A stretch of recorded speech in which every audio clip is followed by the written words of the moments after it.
اب چونکہ نواسے ہیں تو ماں تو ایک نہیں ہو سکتی بھئی، نانا کی اماں اور نواسے کی اماں ایک تو نہیں ہو سکتی. لیکن بہت نازک سی بات پیش کرو، توجہ کرنا. ماں بظاہر ہے الگ الگ، ماں بظاہر ہے الگ الگ، لیکن جو کردار نبی کی امی کا ہے وہ کردار آپ کو امام حسین کی امی کا نظر آئے. یعنی کہ پوتی اپنی دادی کی سیرت پر ہے. اس کا ثبوت بتاؤ. حضور علیہ السلام سیدہ فاطمہ الزہرا کو کہتے تھے ام ابیہا. کیا لقب ہے؟ سیدہ فاطمہ الزہرا کے القاب میں سے ایک لقب کیا ہے؟ ام ابیہا، باپ کی ماں جیسی. باپ کی ماں جیسی. بھئی بیٹا ماں کا بچپنا تو نہیں دیکھتا، بیٹا ماں کا بچپنا. اللہ نے فاطمہ الزہرا کو بھیج کر آمنہ خاتون کا عکس جمیل بنا کر کے بتا دیا، محبوب اگر ماں کا بچپنا نہیں دیکھا تو فاطمہ کا بچپن دیکھتے جائیے، امی کی بچپن کا اندازہ لگا دینا. زمانے جاہلیت میں بھی سیدہ آمنہ خاتون طیبہ اور طاہرہ کے لقب سے جانی جاتی تھی. سیدہ آمنہ خاتون کی شان یہ، آؤ آمنہ کی شان کیا ہوگی؟ جس کا بیٹا سید العالمین ہے، جس کا داماد خاتم الولایت علی مرتضیٰ ہے، جس کی پوتی سیدہ فاطمہ الزہرا ہے، جس کی بہو خدیجہ الکبریٰ ہے، جس کو عرش سے سلام آتا ہو، اور جس کی دوسری بہو عائشہ صدیقہ ہے، جس کے بستر پر اللہ کا قرآن نازل، جس کی بہویں شاہدی و ساس کی شان کا عالم کیا ہوگا. تم رسول اللہ کی امی جان، وہ لوگ طیبہ اور طاہرہ کہتے تھے. فاطمہ الزہرا کا لقب بھی ہے طیبہ اور طاہرہ. اس کے بعد رسول اللہ کے بابا سرکار عبداللہ رضی اللہ تعالی اور امام علی مقام کے بابا علی مرتضیٰ کرم اللہ تعالی وجہہ الکریم. مولا علی کے بارے میں بہت سی باتیں بیان ہو چکی، کرتا ہی رہتا ہوں، لیکن ہمارے دلوں میں تو اللہ نے علی کی محبت کو سرایت کر دی. ہمارے بال بال میں محبت علی مرتضیٰ ہے، لیکن لوگوں میں اور ہم میں فرق یہ ہے کہ لوگ علی کا نام صحابہ کے بغیر لیتے ہیں اور ہم احترام اصحاب رسول کے ساتھ لیتے ہیں. تو ایک دن اللہ کے رسول علیہ السلام سے صحابہ نے پوچھا کہ یا رسول اللہ صلی اللہ علیہ وآلہ وسلم، آپ فرماتے ہیں کہ جنت میں مجھ سے محبت کرے. آپ سے صحابہ نے، کون جو حضور سے؟ حضور ہمیں پتہ کیسے چلے کہ آپ سے محبت کون کرتا ہے کون نہیں کرتا؟ توجہ آپ کی. ہمیں کیسے پتا چلے کہ آپ سے کون محبت کرتا ہے کون نہیں کرتا؟ تو مولا علی سامنے کھڑے تھے، کندھے پہ ہاتھ کے مارا، اس طرح ہاتھ مارے گا، جو اس سے محبت کرتا ہے وہی مجھ سے محبت کرے. اگر میری محبت کا اندازہ کرنا ہے تو یہ دیکھو وہ علی سے محبت کرتا ہے کہ نہیں کرتا. تو جو علی سے محبت کرتا ہے وہ مجھ سے محبت کرتا ہے. یعنی کسوٹی عطا کی، معیار عطا کیا کہ اگر جانچنا ہے کہ عاشق رسول سچا کون ہے تو دیکھو علی کے بارے میں اس کا کیا خیال ہے. اگر علی کا نام آنے پر یہ کرتا ہے اور کتنی پیش کی بتانا کرتا ہو، یہ منافق تو ہو سکتا ہے، عاشق رسول نہیں ہو سکتا. لیکن یہ ضرور ہے کہ مولا علی کے نام پہ کچھ لوگ سیاست کرتے ہیں، اس کے قائل نہیں. مولا علی نے جن کے پیچھے نماز پڑھی، ہم ان کے ادب اور احترام کو اپنے اوپر فرض سمجھتے ہیں، محبتوں کے تقاضے. اور کون مولا علی؟ علی مرتضیٰ کون؟ جو امام حسین کے بابا ہیں. میں صرف ایک دو بات پڑھ کے اصل سیرت امام حسین کی طرف آنا چاہتا ہوں تاکہ آپ کو پتہ چلے میرے امام کی شان کیا ہے. اور آپ کو کیا، ہمیں کیا، اپنی اوقات کیا، سب کو پتہ ہے. لیکن حقیقت میں اگر حسین پاک کی شان ہمیں پتہ چل جائے تو کہنے والے نے کہا انسان پہ بیدار تو ہو لینے دو، ہر قوم پکارے گی ہمارے ہیں حسین۔ امام علی مقام انقلاب کی تحریک، زندہ تحریک کا نام امام حسین ہے، غیرت کا نام امام حسین ہے، حمیت کا نام امام حسین ہے، حیا اور پارسائی کا نام امام حسین ہے، تقدس اور تقوی کے مجسمے کا نام امام حسین ہے، عشق کی انتہا کا نام امام حسین ہے، وفا کی انتہا کا نام امام حسین ہے۔ اللہ اکبر۔ دین، کعبہ اور شریعت کے سچے پاسبان کو حسین کہتے ہیں، بلکہ یوں کہہ دوں حسین شاہ ہیں، حسین بادشاہ ہیں، حسین دین ہے، دین کو پناہ دینے والے ہیں۔ بلکہ سچائی تو یہ ہے کہ حسین کلمہ لا الہ الا اللہ کی بنیاد ہے، اور اسی کو وہ 4 مصروں کے اندر سمو دیا گیا ہے۔ شام است حسین بادشاہ است حسین، دین است حسین، دین پناست حسین، سردار نبوت دست در دست یزید، حقا کی بلا الہ الا است حسین۔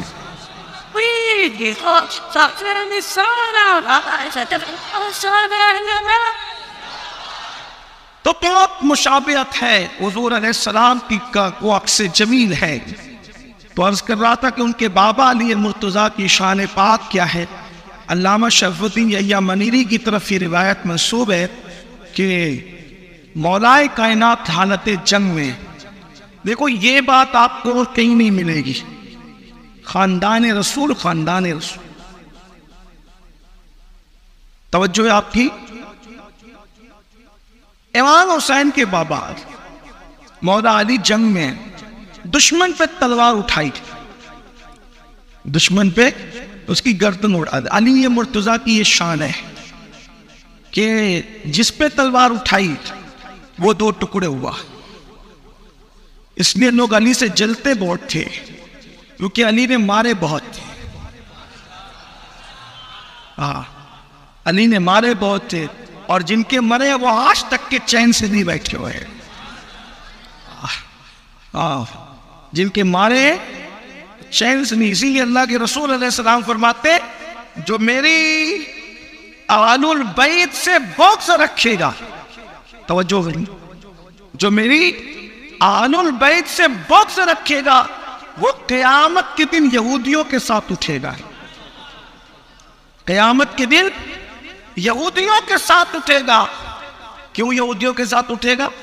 اس لیے کہ اہل بیت سے زیادہ بغض اگر کسی کے دل میں تھا تو وہ یہودی تھے۔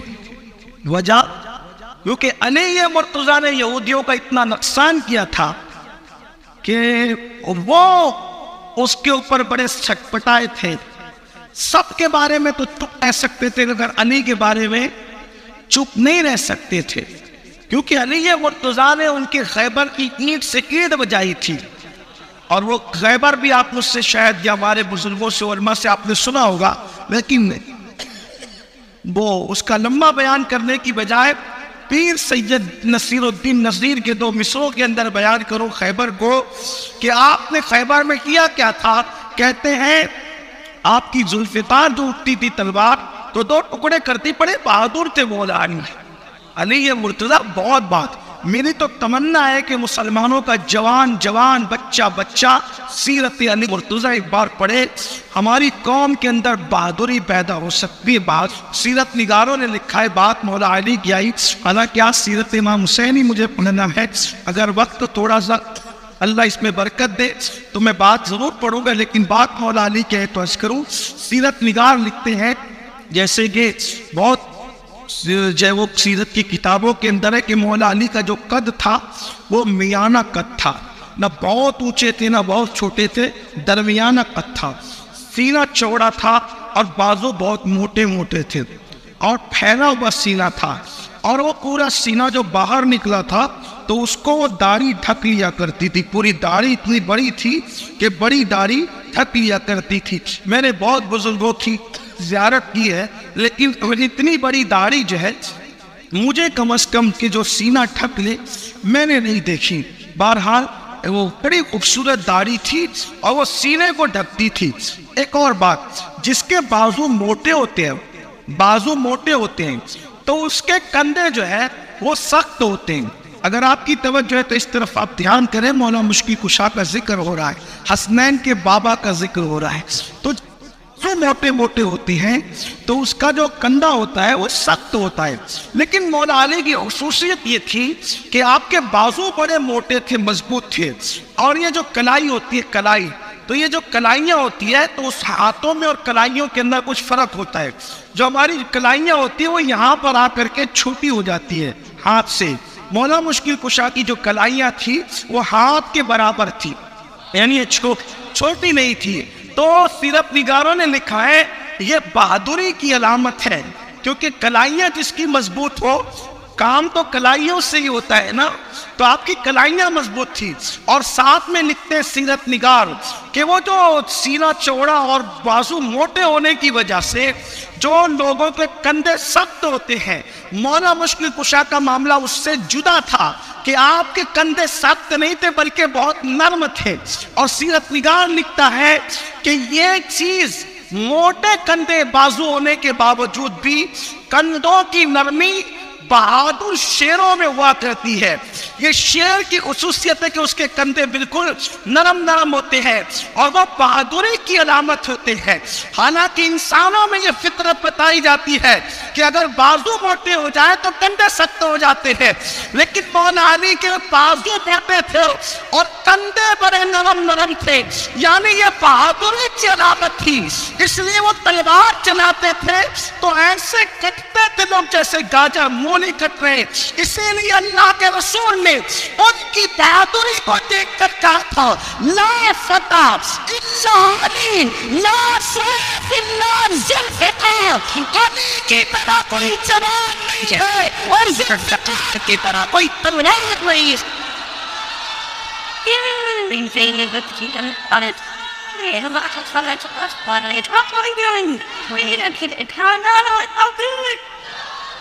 اور یہ ان کی بہادری کی بات ہے کہ میرے امام نے جب ان کی بہادری کو محسوس کیا تو آپ نے پھر تسجل میں دیکھا کہ کہا کہ علی اتنا بہادر ہے کہ جو جس فیلڈ کا ماہر ہوتا ہے اس فیلڈ کی ساری چیزیں اس کے سامنے سرنڈر ہوتی ہے نا۔ جیسے اگر کوئی علم کا ماہر ہو تو علم کے مسائل اس کے سامنے بہت سرنڈر ہوں گے، وہ آسانی کے ساتھ سب حل کرے گا، ایسے ہی ہوتا ہے۔ اسی طرح کوئی تجارت کا ماہر ہو تو تجارت کے معاملات اس کے سامنے بالکل ذائچے کی طرح ہوں گے، ایسے ہی ہوتا ہے۔ تو مولا مشکل کشا میدان مرد تھے، مرد کے میدان مرد تھے، میدان کے غازی تھے، میدان کے مرد تھے، شہسوار تھے میدان کے۔ تو میرے امام نے جب تلوار کو دیکھا، امام اہل سنت نے، تو تلوار دیکھ کر ان کو خیال آیا کہ یہ تلوار تو سیدھی بھی ہو سکتی ہے، لیکن تلوار ایسے کیوں ہوتی ہے؟ تو تلوار کے ایسے ہونے کی وجہ کیا ہے؟ تو انہوں نے غور سے دیکھا تو وہ یہ فلسفہ خود بیان کرتے ہیں۔ دراصل تلوار کے ایسے ہونے کی وجہ یہ ہے کہ لکھنؤ ہو یا حیدرآباد، جہاں بادشاہ یا نوابین گزرے ہیں تو وہاں پر سلام کرنے کا طریقہ یوں ہوتا ہے کہ زبان سے بھی سلام کرتے ہیں اور یوں کرتے ہیں، یوں تو یوں کرتے ہیں، تو اس سے آداب اور تسلیمات کی طرف، ادب کی طرف اشارہ ہوتا ہے۔ تو آپ نے سوچا امام نے کہ یہ تلوار یوں کیوں کرتی ہے؟ تو تلوار کو یوں کرتے دیکھا تو فلسفہ سمجھ میں آیا کہ یہ یوں کیوں کر رہی ہے؟ تو یوں کرنے میں مطلب یہ کسی کو سلام کر رہی ہے، تو تلوار سلام کس کو کر رہی ہے؟ تو کہتے ہیں تسلیم علی میدان میں سر جھکے رہتے ہیں تلوار، تسلیم علی میدان میں جس کے سامنے تلوار سر جھکا دے اس کو علی مرتضیٰ کہتے ہیں۔ جو حسنین کے بابا ہیں تو بہادر نکلی، بڑے بہادر تھے۔ پیر نصیر الدین نصیر کا شعر پڑھو پھر بات آگے بڑھاؤ، کہتے ہیں مرحب تو نیم ہے سر مقتل پڑا ہوا۔ مرحب کون؟ خیبر کا سب سے بڑا گنڈا جس پر خیبر والوں کو ناز تھا کہ جب تک مرحب ہے اس وقت تک خیبر کوئی فتح نہیں کر سکتا، اور حضور کو ناز تھا کہ جب تک علی اسلامی لشکر کا بھی ناکام واپس نہیں جا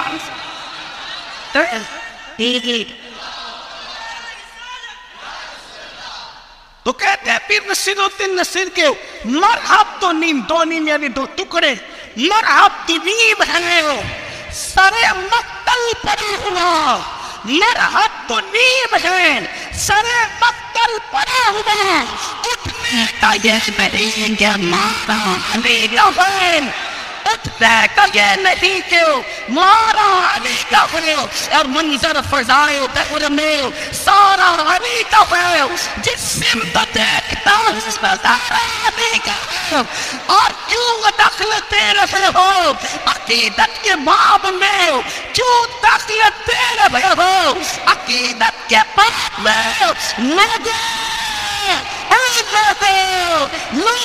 یہ دیر بنیا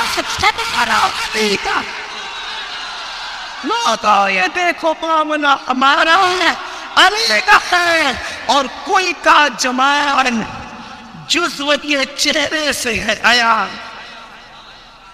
اس پر نہیں کہوں گا کہ بولے سبحان اللہ، آپ کے عشق کی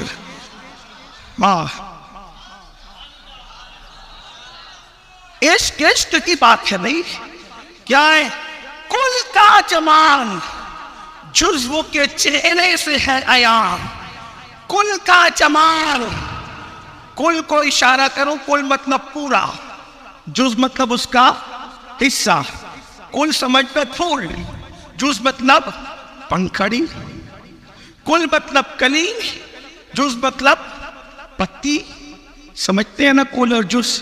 اب آئیے کل اور جز کی در، کل کا جمال، کل کا جمال جزو کے چہرے سے ہے عیاں، گھوڑے پہ حسین نظارہ علی کا، کل کا جمال،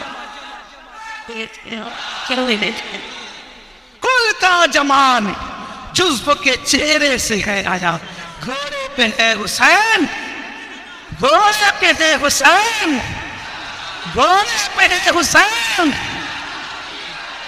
مولا مشکل کشا جنگ میں ہے، حانت جنگ میں ایک بندہ جس پہ تلوار اٹھائی، علی کی تلوار سے لوگ ڈرتے تھے کہ دو ٹکڑے ہی ہونا ہے، تو دشمن نے ہاتھ پھیلا تھی، علی مجھے تلوار دے دے، بھیک دے تلوار، بھیک میں تلوار دے دے مجھے۔ بطور مفہوم اس مضمون کو پڑھو، علامہ شرف الدین یامنی لکھتے ہیں، مجھے تلوار دے دے۔ مولا علی نے اٹھائی تلوار، دشمن، کون سا دشمن؟ جنگ میں ہوتا ہی ہے کہ آپ چکے تو وہ مار دے، اور وہ چکے تو آپ مار دے، یا مرو یا، یہی جنگ ہے نا۔ اور مولا نے تلوار اٹھائی، ابھی وہ دو ٹکڑے ہوتا ہے کہ ہاتھ پھیلا دیا، تلوار دیجیے، کس میں؟ بھیک میں۔ مولا نے اٹھائی ہوئی تلوار اس کے ہاتھ میں رکھ دی۔ کسی مذہب میں ایسا بندہ بتا دو، آپ بتائیں کسی مذہب میں بتاؤ کہ دشمن پہ اٹھی ہوئی تلوار اگر دشمن دشمن تو یہ چاہتا ہے نا کہ تلوار اس کے ہاتھ میں وہ آپ کو قتل کر دے، تو تلوار اس نے مانگی، مولا نے دے دی۔ یہ کون ہے؟ حسین کے بابا ہے، یہ نبی کا خاندان ہو، یہ رسول اللہ کی تربیت ہے، میری تلوار۔ اس نے تلوار لی نا تو دشمن کے الفاظ ہیں، میرا موقف نہیں ہے، پہلا جملہ میں اس کو نہیں مانتا، لیکن چونکہ نقل کفر نباشر ہے نا، اس نے کہا علی تم نے تلوار دے دی دشمن کو، دو چیزیں ہو سکتی ہے، یا تو علی تم بہت نادان ہو، بیوقوف ہو، معاذ اللہ، بولیے معاذ اللہ، ہاں موت پہ بول دیا، یا تو تم بہت بیوقوف ہو، نادان ہو۔ کوئی درانے نے کہا تو جو چاہے سمجھ، بس ہمارا توب اتنا ہے کہ جو ہاتھ پھیلا دیتا ہے ہم دوست دشمن نہیں دیکھا کر پیادا کرتے جانا۔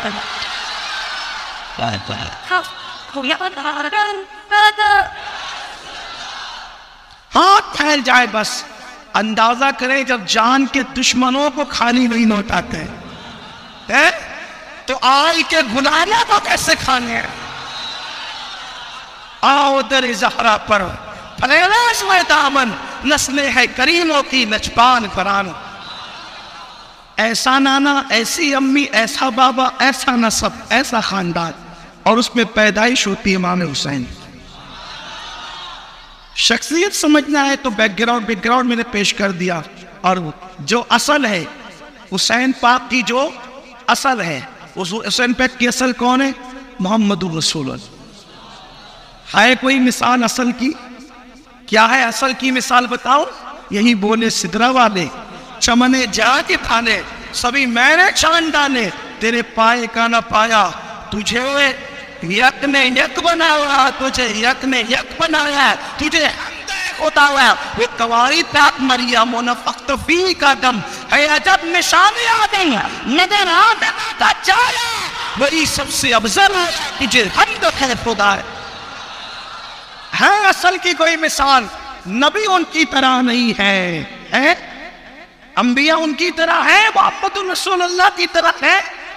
حسین کی اصل محمد الرسول اللہ، انبیاء میں ان کی مثال نہیں ہے، کیونکہ وہ امام الانبیاء ہیں، وہ سید الانبیاء ہیں، وہ طٰہٰ ہے، وہ یاسین ہے، وہ مزمل ہے، وہ مدثر ہے، بے مثل بے مثال ہے، ان کی کوئی مثال نہیں۔ انہوں نے صحابہ سے کہا ایتکم مثلی، تم میں کون میری طرح ہے؟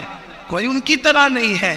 میرے امام کہتے لم یاتی نظیروں کا فی نظری، مثلے تو نہ شد پیدا جانا، جگ راج ہے تاج تورے سرسرے سرے جانا، یہ تا پترن فی الوجہ الاجمل خطہان ناظلف عبر اجل، تورے چندن چندر تورے کندر رہنیت کی برن برسا جانا۔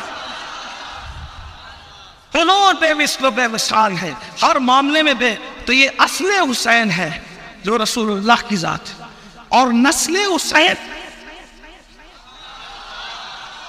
نسل حسین میں امام زین العابدین ہے، غریب نواز ہے، غوث پاک ہے، صاحب البرکات ہے، وارث پاک ہے، صابر پاک ہے، قطب الدین بختیار کاکی ہے، نظام الدین اہلیہ میں اصل حسین کی جہاں تک بات ہے تو غوث پاک فرماتے ہیں کسی کو میری طرح مت سمجھنا اور مجھے کسی کی طرح مت سمجھنا، میں اللہ کے رازے میں سے قادر جیلانی کہتے ہیں، غوث پاک فرماتے ہیں تو جس کی نسل کا جواب نہیں، جس کی اصل کا جواب نہیں، اس امام عالی مقام کا جواب کیا ہو سکتا ہے؟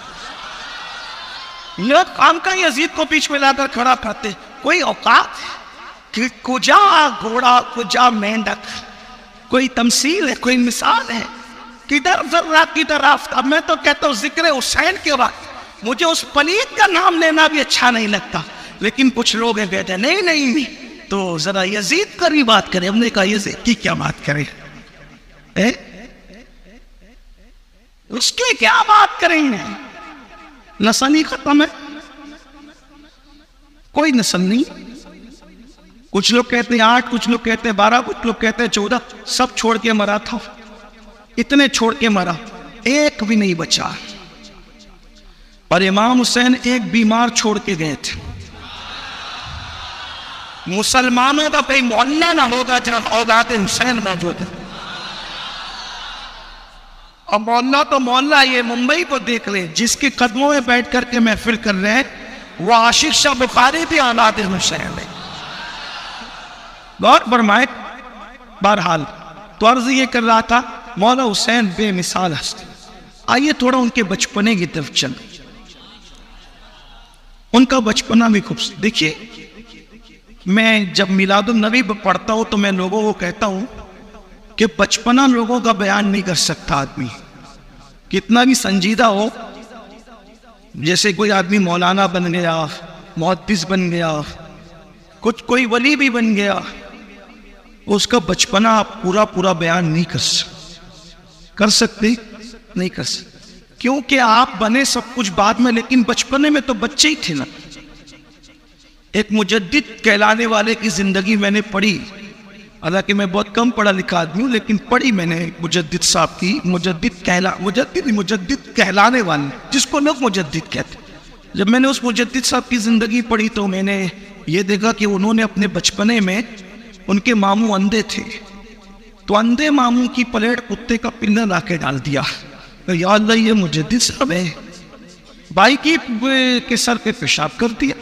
یا اللہ ایسے بھی کوئی مجدد ہو تو ہم نے تو ایسے مجدد کو نہیں دیکھا، ہمیں تو وہ مجدد نظر آتا ہے جو کہتا ہے وہ کمان وسط حضور ہے کہ گمان نقص جہاں نہیں، وہی یہی پھول کار سے دور ہے، یہی شمع ہے کہ دعا نہیں، اور کرو مت آئے نے دول رضا، پڑے اس بلا میں میری بلا، میں گدا ہوں اپنے قریب کا، میرا دین پا رہے نہ پارا ہوں۔ ایک ایسے تو اس کا مطلب یہ ہے کہ بچپنا، اب بتائیے بیان ہوگا تو کیا ہوگا، لوگ کہہ رہیں گے یہ سب ہوتے ہیں ایسے، ماموں کے پیڑ میں کتے کا پلر لا کے ڈال ہوتی بات، بچپنا بچپنا ہوتا ہے، لیکن میں اس پہ کوئی کرٹیسائز نہیں کر رہا ہوں، کوئی نکتہ چینی نہیں کر رہا ہوں، ٹھیک ہے بچے تھے کر دیا، ٹھیک ہے بڑے ہونے کے بعد بھی بہت کچھ کیا ہوگا، لیکن ہمارا عنوان ہی ہو رہی ہے، وہ جانے ان کا ہم جانے۔ لیکن بہرحال امام علی مقام علیہ جدی علیہ السلام کا بچپن، جب آپ بچے تھے، ابھی بچے نہیں ابھی پہلے دن کے ہیں، دیکھیں حسین کیا ہے،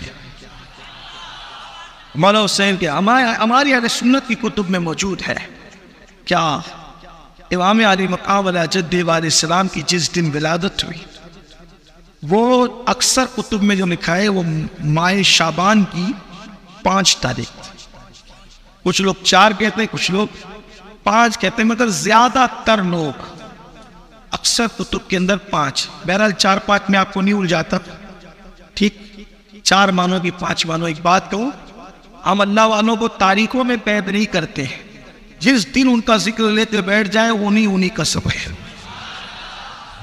ہاں تاریخ کوئی بھی سب انہی کی ہے، تاریخ کوئی بھی ہے سب انہی کی ہے، ارے زمانہ انہی کا ہے، کائنات انہی کی ہے انہی سے سب ہے، انہی کا سب۔ میرے آقا علیہ السلام کا حصہ میں سب ان سے، اور جو ان کا ہو گیا اس کا سب ہو گیا، جس کے حضور ہو گئے اس کا زمانہ کو۔ تو 5 شعبان المعظم کو حضور اکرم صلی اللہ علیہ وآلہ وسلم نے فجر کی نماز پڑھائی، ہجرت کا 4تھا سال تھا، اور شعبان کی کتنی تاریخ تھی؟ 5۔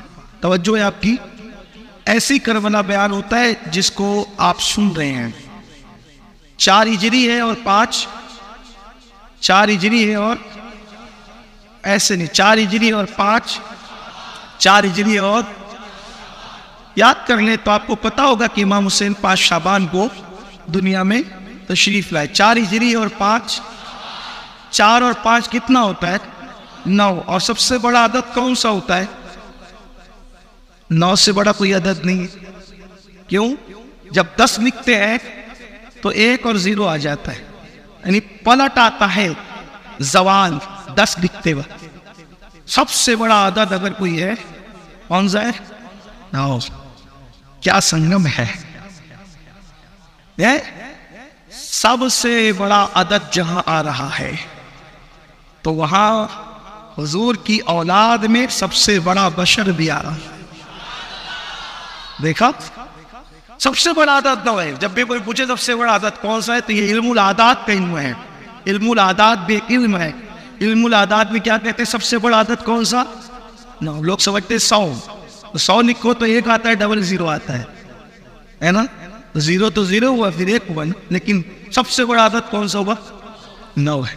اب اس کی بات اور جدا ہے، پھر علم العادات میں اس کی کیا اہمیت ہے 9 کی، وہ کیسے کٹتا ہے نہیں کٹتا ہے، وہ ساری تفصیل ہے، اس کو اگر چھیڑا جائے تو ٹائم ختم ہو جائے گا۔ مجھے 11:15 تک کا ٹائم ہے، میں بات بھی پوری کرنے لگا ہوں، اب جلدی سے آپ سنیں۔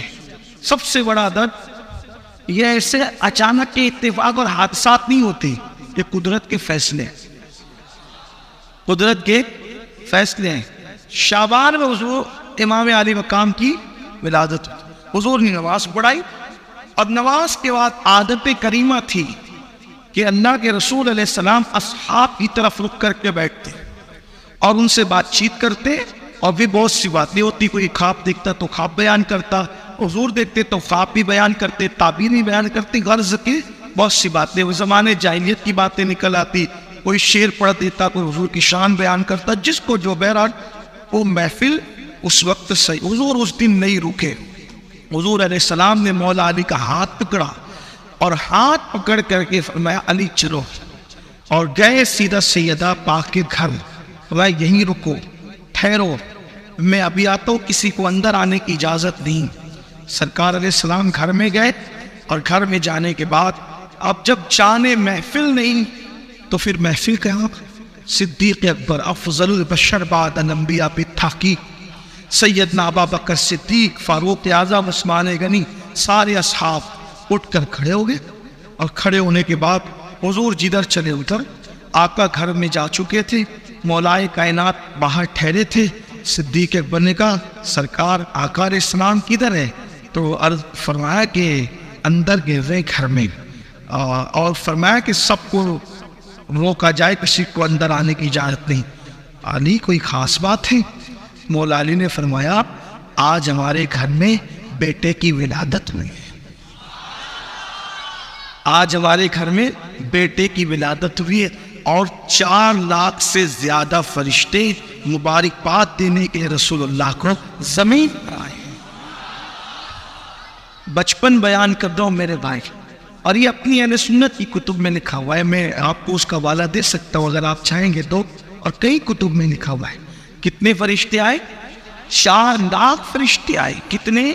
4 لاکھ سے زائد فرشتے۔ مولا علی فرماتے 4 لاکھ سے زائد فرشتے آئے، کس لیے؟ مبارکباد دینے کے لیے۔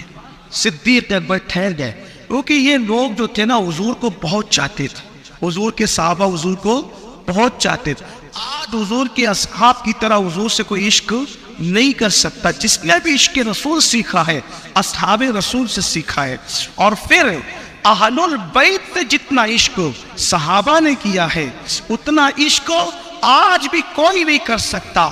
اہل بیت کے نام پہ لوگ چیٹنگ اور میٹنگ تو کر سکتے ہیں، لیکن جو عشق صحابہ نے کیا ہے اہل البیت سے وہ کوئی نہیں کر سکتا۔ ابھی آگے اگر وقت رہا تو میں اس کو بیان کروں گا، یا تو آپ سنیں گے انشاءاللہ تبارک و تعالیٰ کہ کیسا عشق کیا۔ سیدنا صدیق اکبر تو فرمایا کرتے تھے کہ جتنی عزت اور تعظیم میں محمد الرسول اللہ کی کرتا ہوں اتنی ہی تعظیم میں آل رسول کی کرتا ہوں۔ نا کہتے ہیں کہ حضور کی آل سے محبت کرنے سے حضور خوش ہوتے ہیں، اور حضور علیہ الصلوۃ والتسلیم کی نسبت کا خیال کرنے سے حضور راضی ہوتے ہیں۔ بلکہ سیدنا صدیق اکبر امام حسن کو اپنے کندھے پہ اٹھا کے مدینے کی گلیوں میں لے کر چلتے تھے اور کہتے تھے حسن تو میرے نبی کی طرح ہے، تو اپنے باپ علی کی طرح نہیں ہے، تیرا چہرہ میرے نبی کی طرح ہے، تیرا چہرہ تیرے باپ علی کی طرح نہیں ہے۔ اور صدیق اکبر کہتے تھے میرا باپ تجھ پہ حسن تجھ پہ میرا باپ قربان ہو جائے۔ ناراض مسکرایا کرتے تھے، کسی نے کہا میں کر کیا کرتے ہو؟ علی کے پیدوں کو کندھے پہ بٹھاتے ہو، گلیوں میں گھومتے ہو۔ صدیق اکبر نے کہا کیا کہتا ہے سارا یہ کیا کرتا ہے مدینے کی گلیوں میں کندھے پہ ہو؟ اور جب نے نبی کو کرتے دیکھا وہی تو کر رہا ہے۔ جب ہر معاملے میں نبی کو، جب ہر معاملے میں نبی کے طریق پر ہو تو اس معاملے میں بھی نبی کے تھے۔ آج لوگ اپنا سینہ تو زخمی کر سکتے ہیں لیکن کندھے پہ حسن کو نہیں اٹھا سکتے۔ جس نے حسن کو کندھے پہ بٹھایا ہے اسی کو سنی افضل البشر بعد الانبیاء صدیق اکبر کہتے ہیں۔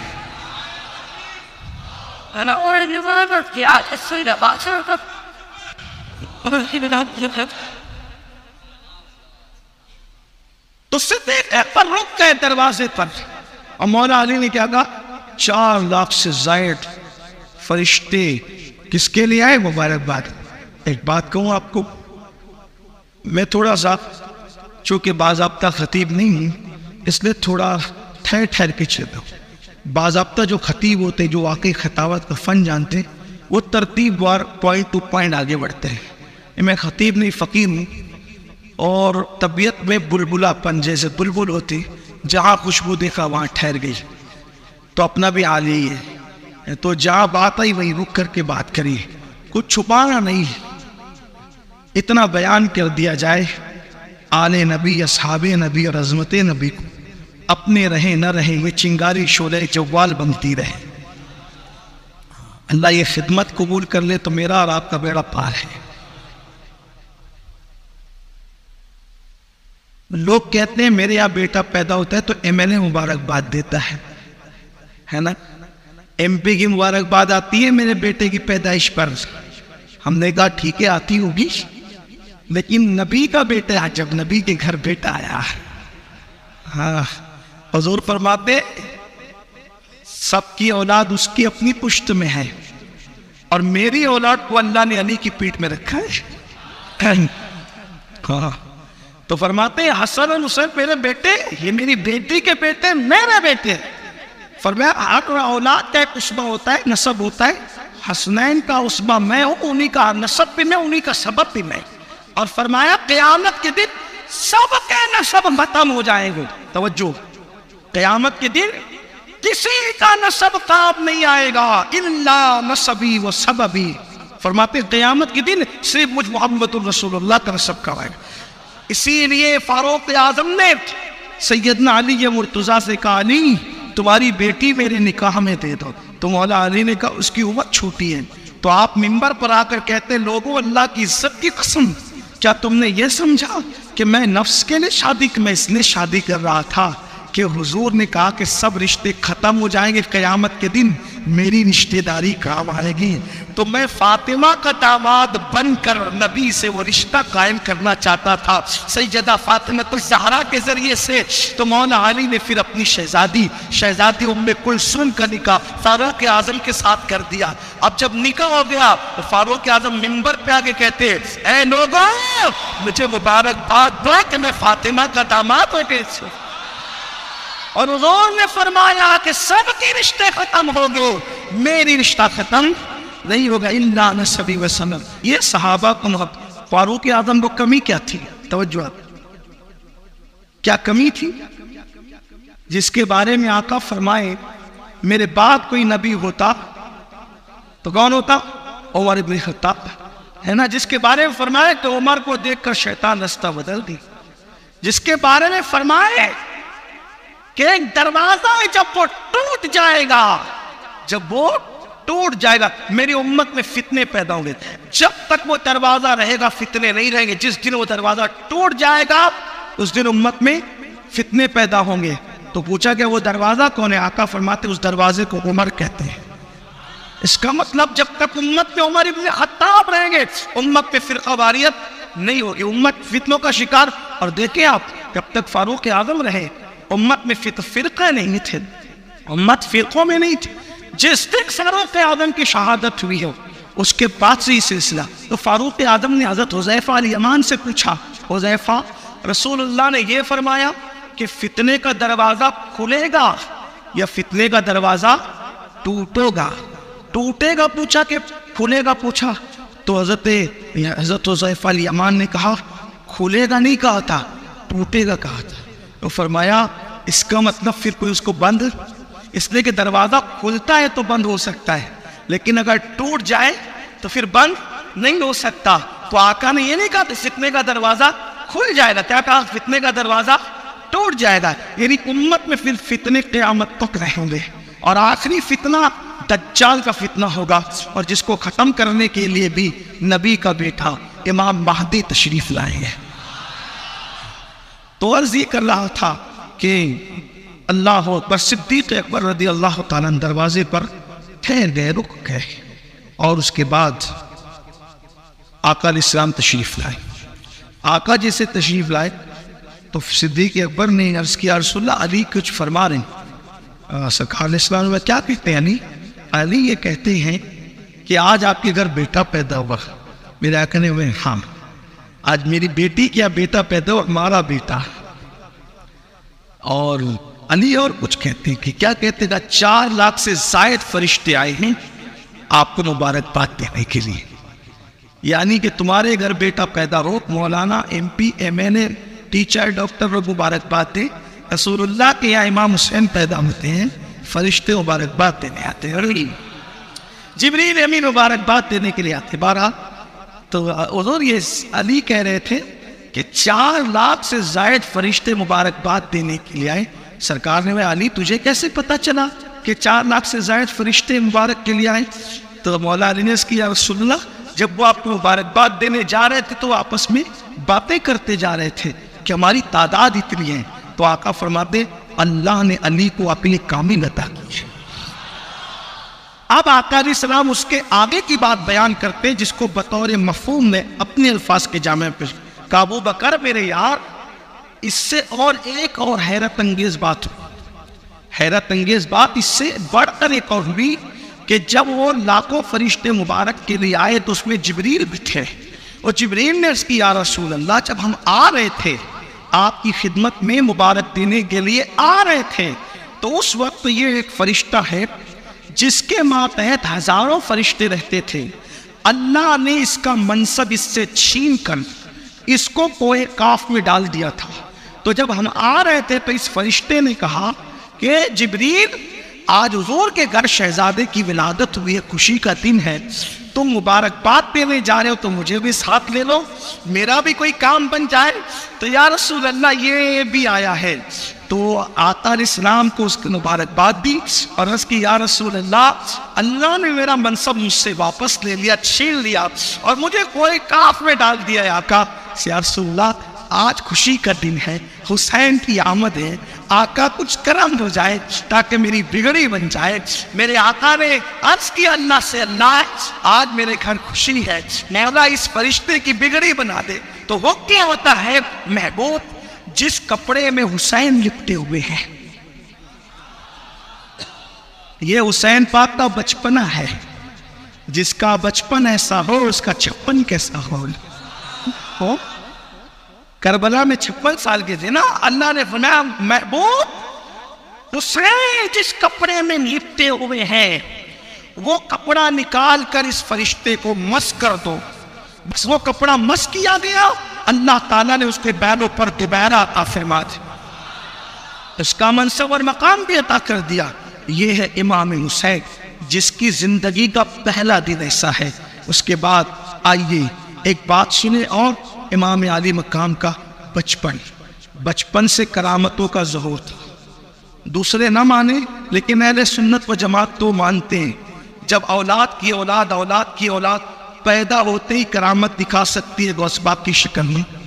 لوگوں کو غوث پاک سے بڑی تکلیف ہے، اب پیدا ہوتے ہوئے روزے کیسے رکھ سکتے ہیں؟ میں نے کہا جب تو پیدا ہوتے ہوئے دودھ پی سکتا ہے تو پیدا ہوتے ہوئے روزہ کیوں نہیں رکھ سکتے؟ اب کیسے پتا چلا روزہ رکھنے کا؟ میں نے کہا تجھے کیسے پتا چلا دودھ پینے کا؟ جس نے تجھے پینا سکھایا اسی نے انہیں روزہ رکھا۔ ورنہ کوئی اسکول میں گیا تھا دودھ پینے کا طریقہ سیکھنے کے لیے؟ کس استاد سے سیکھا تھا؟ اور یہ لوگ بریلوی لوگ زبردستی عبد القادر صاحب کے مناتے، عبد القادر صاحب سے پیدا نہیں ہے، اللہ نے اور کہتے ہیں دودھ سیکھ کے کھٹائے سے کھٹائے تجھے اللہ بتائے گی نہیں تیرا عقل رہتی تو خدا سے تیاری لیتے ہو، عقل رہتی تو خدا سے یہ ناری لیتے ہو۔ تو پھٹائے بدبخت کیوں پھٹائے اسے منظور فرمانا تیرا یا میرے سایہ کوئی فکرت کہو، سایہ اس پر ذکر ہو چاہے تیرا بول ہے نینا تیرا ہے۔ آنے تکبیر اللہ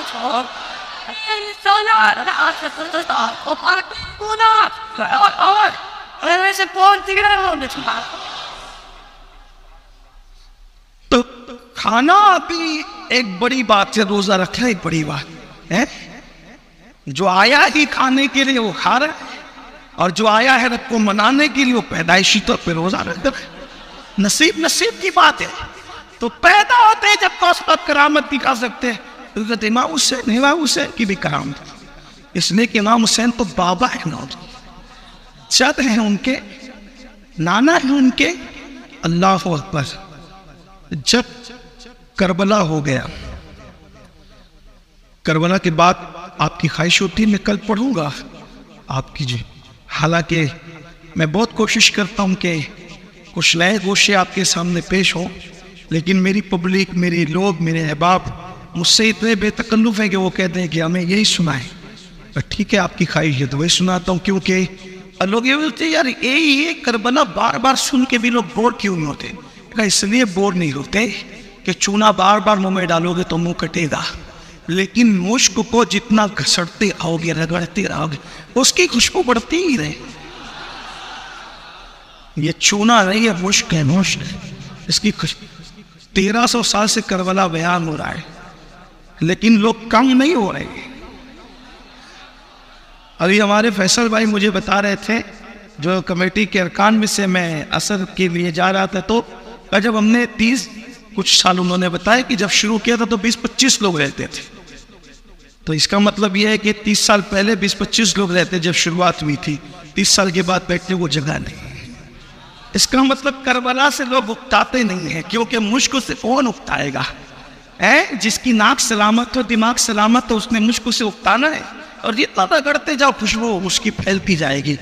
اللہ تعالیٰ قبول کرے۔ تو بہرحال میں عرض کر رہا تھا، امام علی مقام کا بچپن کربلا ہو گیا، کل بعد کربلا انشاءاللہ تفصیل سے کل پیش کریں گے جو واقعات رہ گئے، لیکن آج کربلا ہو گیا۔